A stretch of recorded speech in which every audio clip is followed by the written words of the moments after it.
This module is about team forming stages, what to expect, what's normal, what's not, and what is the best way to handle it as a team and as an individual.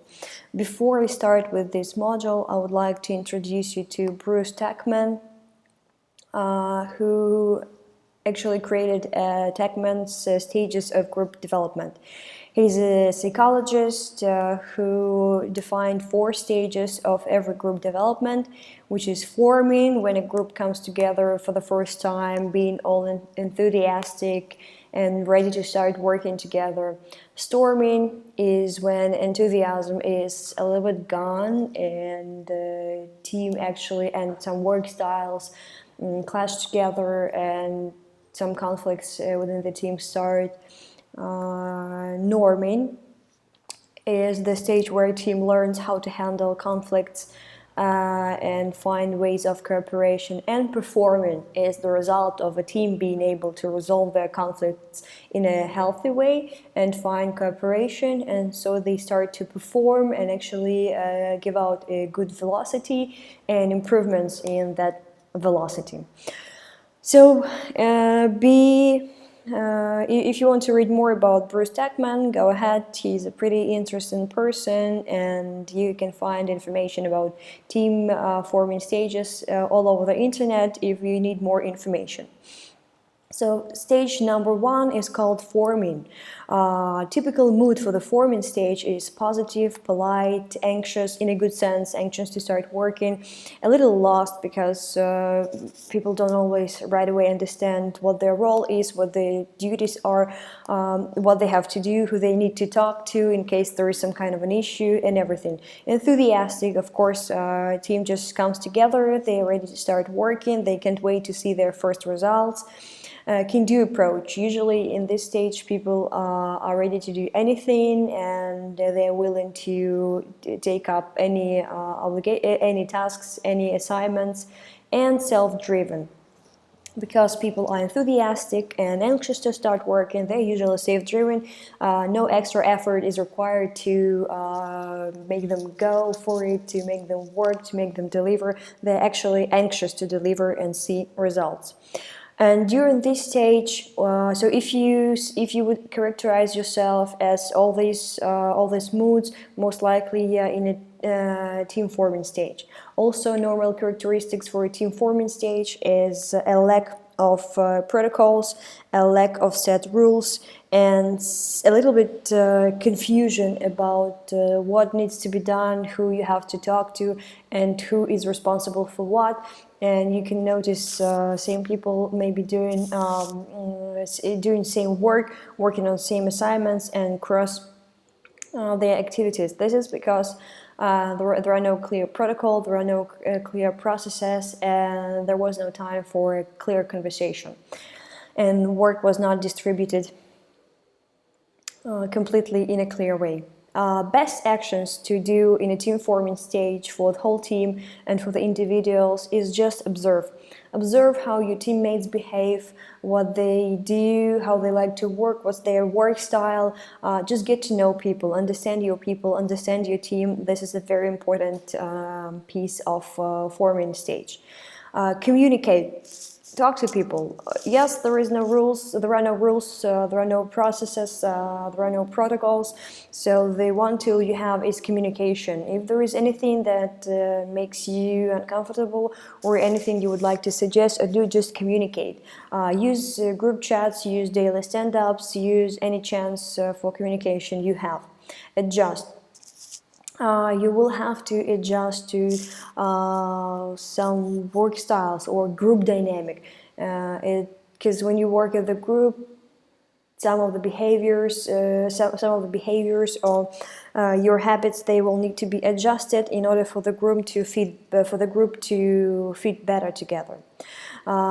Directing. Usually, this is a responsibility of a team leader, a product owner, or a dev leader to give directions, the first stages, to tell people what they need to do. This is a way of, you can either create processes and describe them, or you can just give the directions to people occasionally, and they will remember those directions and will be acting accordingly. Formalizing basic rules.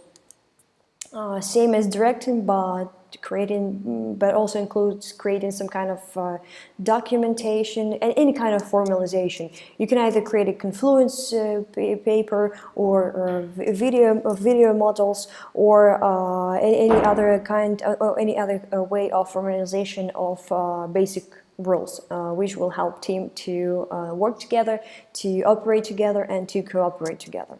So this is the forming stage, this is the initial stage, and it usually passes quite normally and quite quickly, and every team eventually moves on into the second stage, which is called storming stage. This is the most important stage, and this is a stage where most teams die. If a team cannot get out of a storming stage, they will not get into norming, and which means they will not get into performing, they will not become productive, they will be doing something, most likely they will continue to be stressed or confused. You will see some demotivation, and what you will not see is the productivity or efficiency or any kind of velocity from that point of view. So storming, how do you recognize storming? Storming has such typical moods as anxious, but not in a good sense. People become more anxious, not like positive anxious, but like, okay, come on, let's just do something. What's going on? What's happening? Just tell me. Just do this. Just say this. That kind of anxious.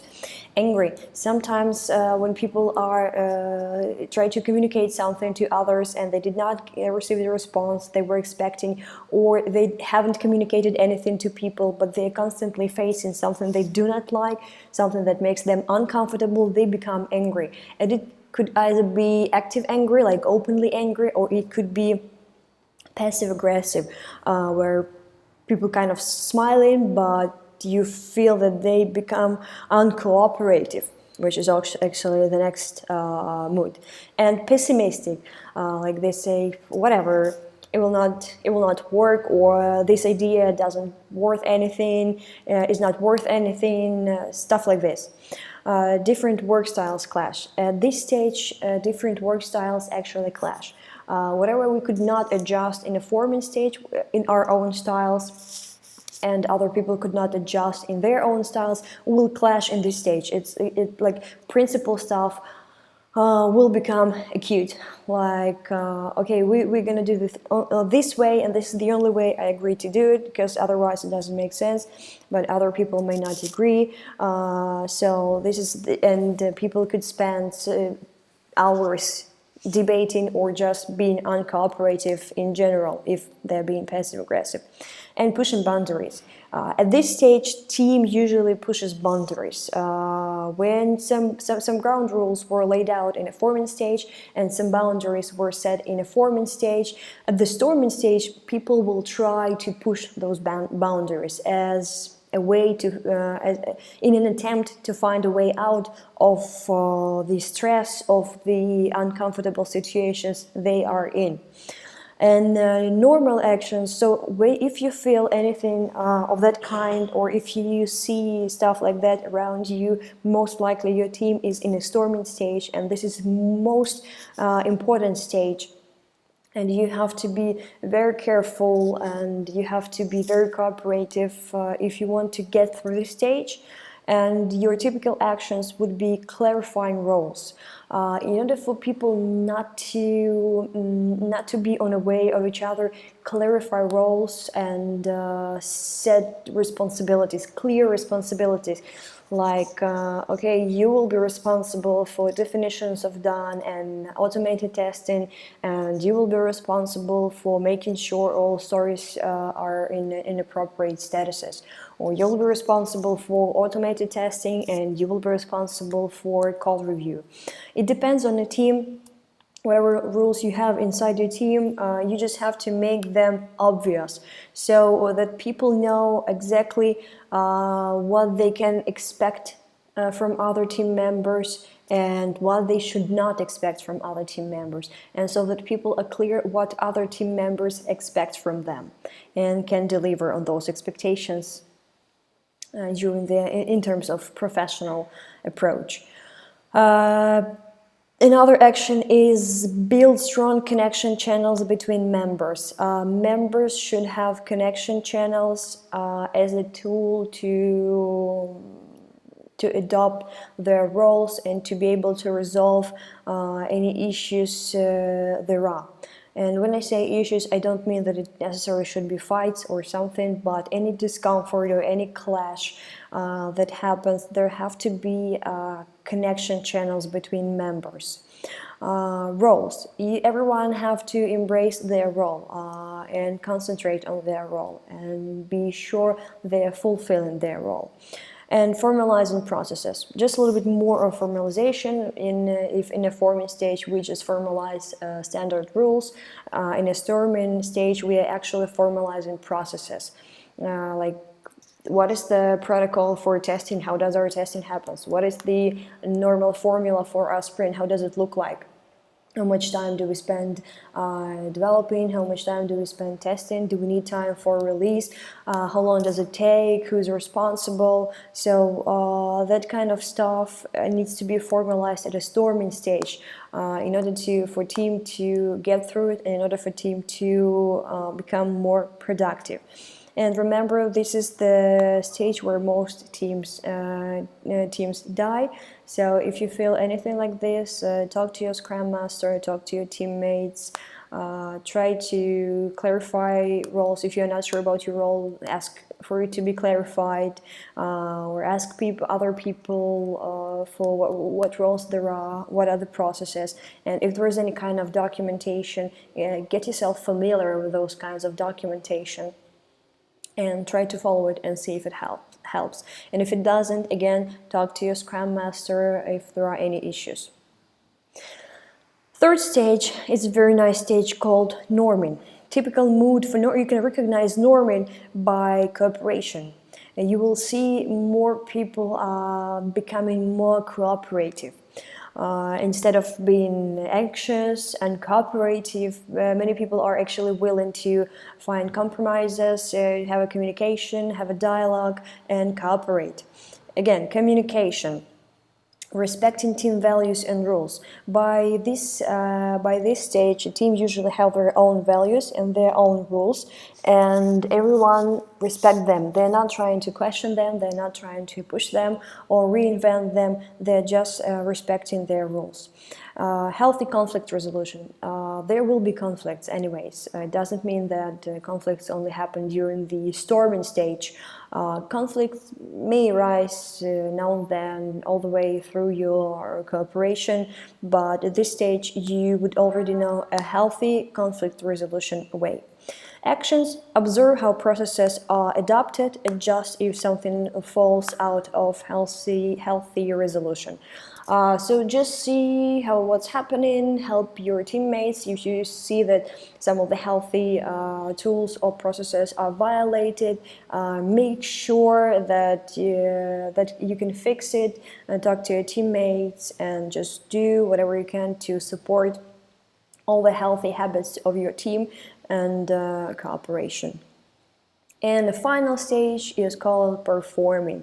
So we have to go through all of these stages before in order to be able to get into a performing stage.